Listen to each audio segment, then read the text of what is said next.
Guys, listen. It's my birthday.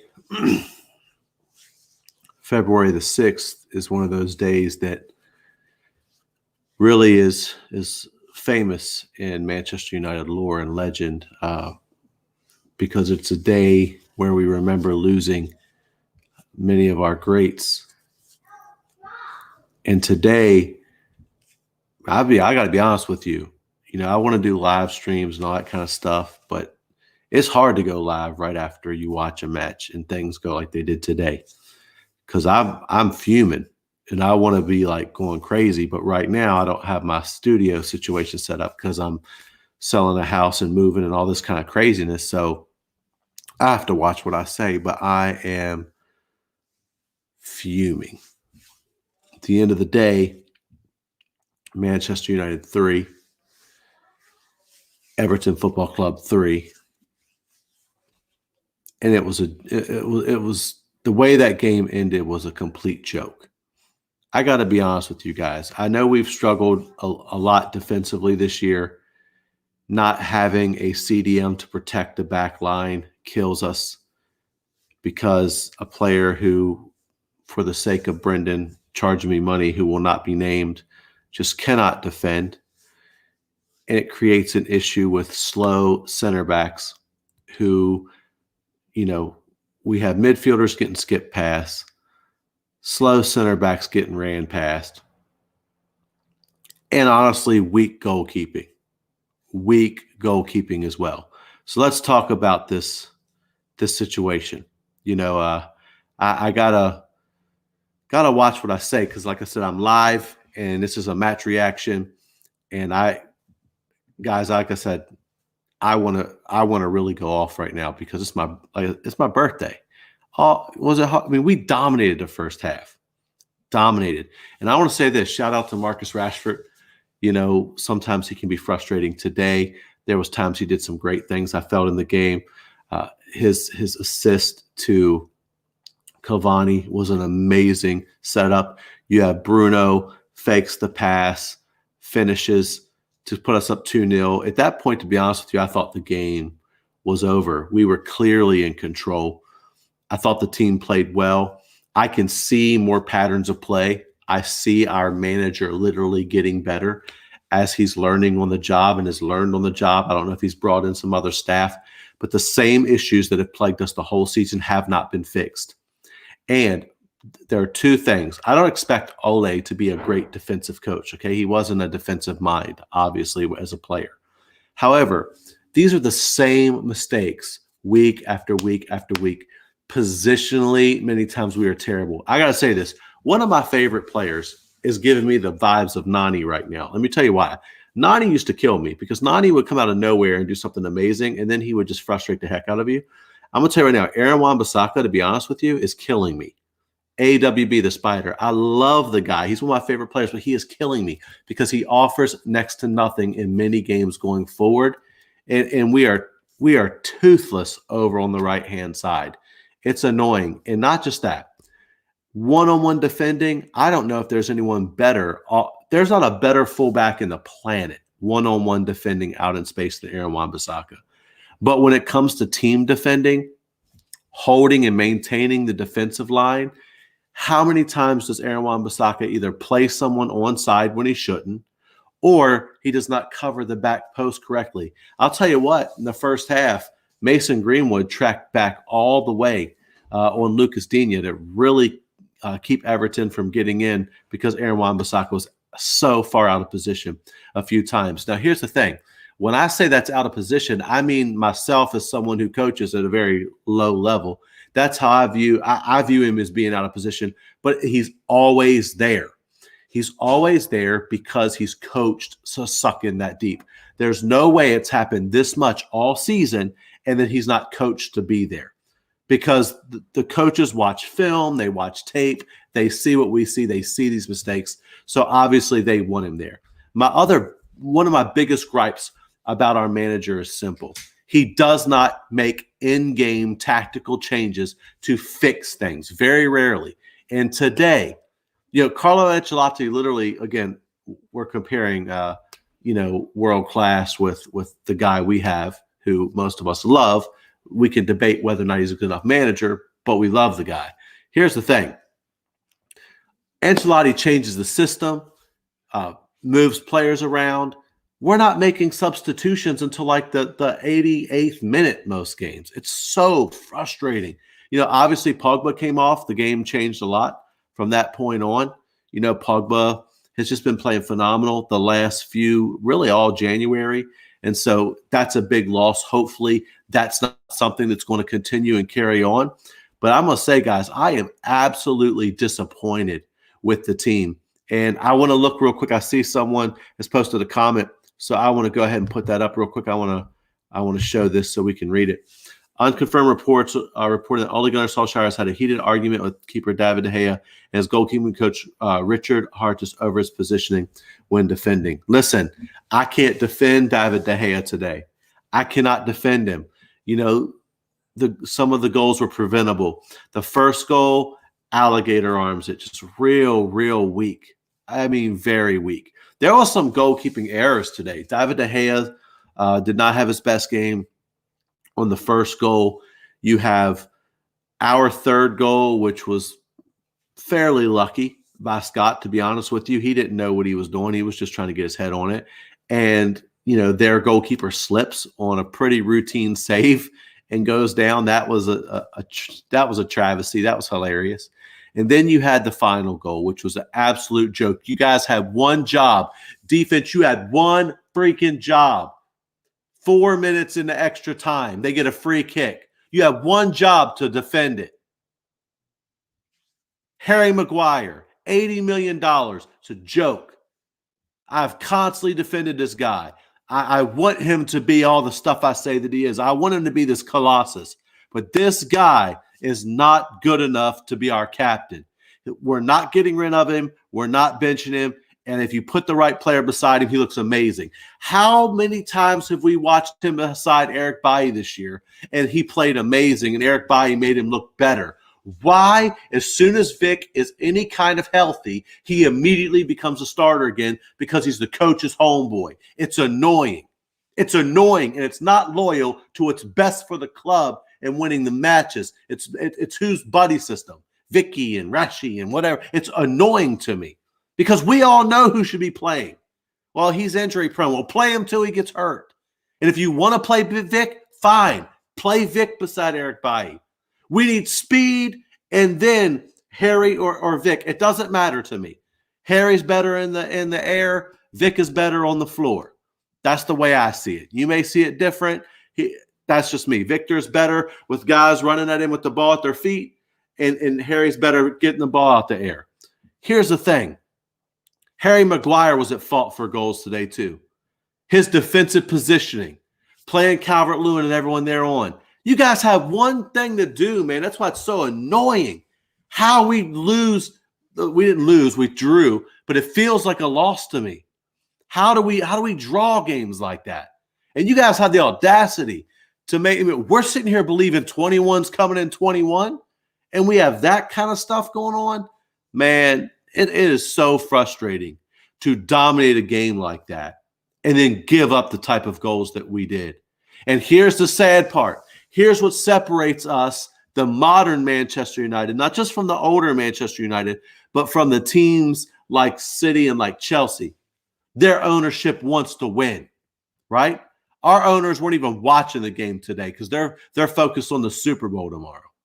And it's annoying to me. The reason it's so daggone frustrating is because all we need is 2 or 3 players, and even this manager, who is he's not even top 5 manager in our league. And this guy would win us the title this year if they would back him. It's annoying. And you know what? As much as I don't like certain things about what Ole does, he's done some great things. He's got rid of players. He's tried to bring players in. He's tried to shift the culture back. And I celebrate him for that. And I'm going to tell you what, as much as he gets on my nerves and some of the terrible decisions he makes, I'm going to say this. He deserves backing at least this year from the fans. I'm going to tell you why. Because the board didn't back the guy. It's not his fault. We all knew we needed a center back, a central defensive midfielder, and a right winger, and we got none of them. We got none of them. We gave him a potentially world-class young midfielder who he didn't want, so he doesn't play him. It's so annoying. And we gave him a panic buy aging Edinson Cavani, who, thank goodness that's worked out. But, I mean, if we really wanted him, we could have signed him 2 months sooner. But we didn't, because we are run terribly. And these guys, Ed Woodward has the audacity to do these little interviews with people and put out articles about how it's been a long journey to get where he is now, getting this club back in order. Man, stop it. Our club is run terribly. And that's why, honestly, I'm tired of complaining about management stuff, because it's sick from the top down. If we just got the guy, when you have a manager who is not tactically world-class, you have to give him players. See, we rely a lot on individual brilliance. But here's the thing. Today, much of the game, we saw patterns of play. We saw what we were trying to do. Now, we don't press as a unit. We're kind of all over there, but we're getting better. For me, I can see progression.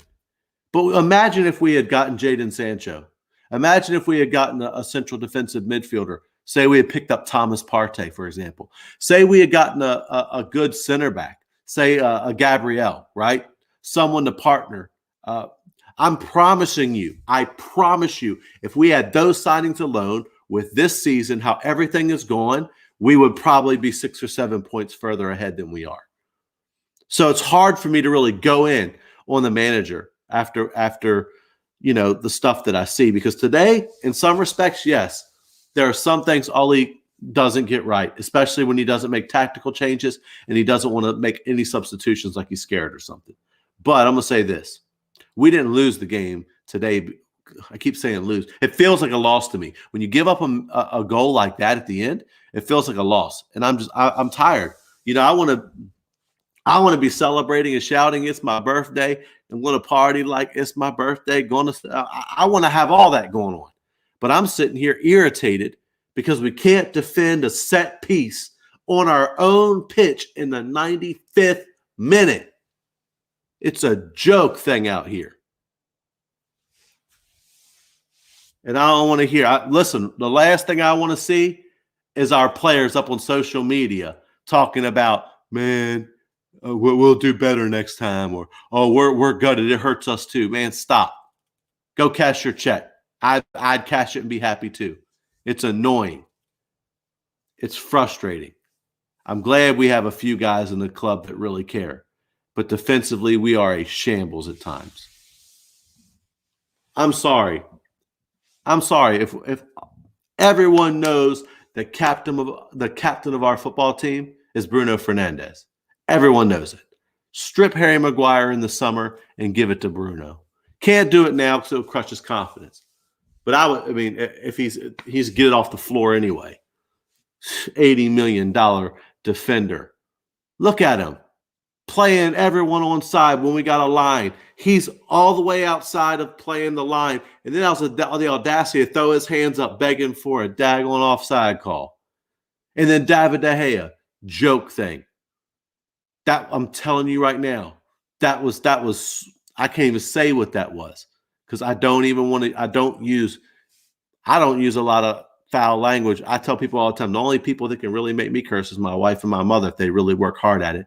Because I like to articulate my language, not just go off blasting and cursing and carrying on. But I'm going to tell you right now, they made me want to cuss today. David De Gea, running out like you scared.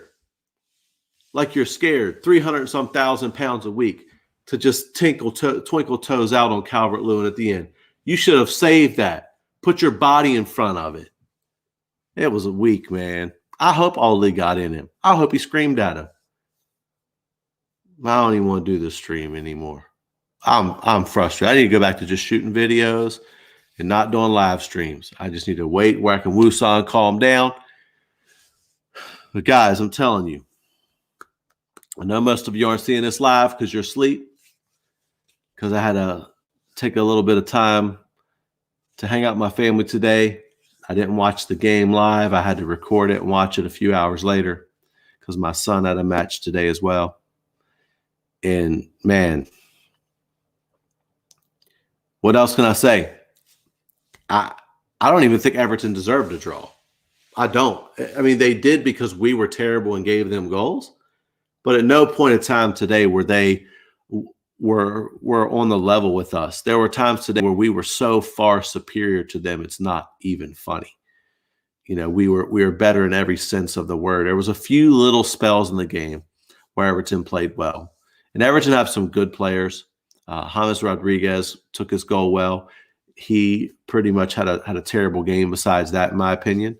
That's why he was about to get the hook before he scored. But he survived it long enough to score. Calvert-Lewin should have scored earlier and didn't.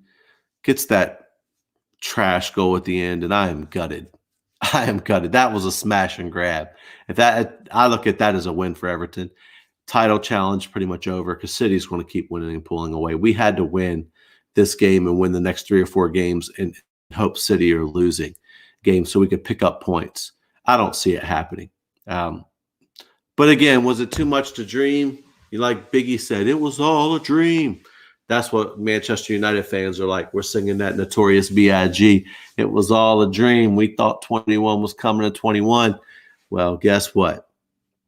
Right now, the way things will get tight, the way teams look, I'm already seeing this is the difference between some situations. Just watching Chelsea already under Tuchel, you already see what he's trying to do. He's already got some players playing better. I think Chelsea's going to make a push here back into the top 4. You know, Jose's done out here, but you never know what he's liable to pull out with Spurs. You know, you have other teams that are playing well. Leicester's been playing well. I hope Liverpool keeps struggling. I hope they fall out of everything, but they could pick up pace. We don't know. So, I mean, it's nothing guaranteed yet. You know, let's hope for the best. Maybe we can go on a run. We have to win. In order to get in a title race, we have to have a string of about 5 wins in a row on the bounce. In that 5 is City. So we're going to have to beat them. None of this messing around. As far as I'm concerned, let's get fairly secure in top 4 and let's start playing every game to win. Because this is, and I agree with one of my buddies, Usman, on this. One of the biggest concerns that he's mentioned that he has with Ole, and I agree, is that he plays too scared sometimes against teams, especially against the big teams. We got to go out to beat people. That's how you win titles. And that's what I want to be. I want to be winning titles. And, you know, here's the sad thing. Like I said earlier, if we backed him, I think we could have won a title this year. Next year, some of the teams that's struggling and falling around, they're going to be back. So the competition will be greater. Well, anyway, guys, listen, if you're new around here, like and subscribe, get involved in the content. You know, I'm grateful to be able to live stream now. I got some new equipment. Sorry about my first ever live stream last night where, you know, Sean, speaking to myself in third person here, didn't know how to adjust my camera in the moment, and I didn't realize how fuzzy and blurry I was, but yeah, fixed it today, as you can see, and we're going to keep working on things, make it better around here. Like and subscribe, get involved, share the content. I don't know, not too much about this game, except that we dominated at times. Defensively, we were trash. It is what it is. Let me know in the comments what you guys think. You know, let me know how you feel about it. And until next time, guys, this has been Sean from Worldwide Red Show. You can follow me here. Like and subscribe, get involved. Listen, if you're a YouTuber yourself, get in the comments. Let me know about your channel. If I'm not subscribed, I'd love to subscribe and support what you're doing. And also, go over to the Madness It's Football Twitter at WWReds_show. That is myself. I know it has our logo, but that is me. I'm not hiding behind a logo or an AFI or anything. It's me. Anyway, we go again. Let's pick it up, keep rocking and rolling, and we'll see how we go next time through. I believe we have, what do we have? We have West Ham maybe in the cup. Let's go ahead and progress in that FA Cup. It's not going to be a gimme. It's going to be a tough match. And then I believe we have West Brom. I think West Brom after. Or Newcastle. West Brom, Newcastle, West Brom, something like that. Winnable games. Let's go win them. Until next time, it's been Sean from Our Red Show. Checking out of here.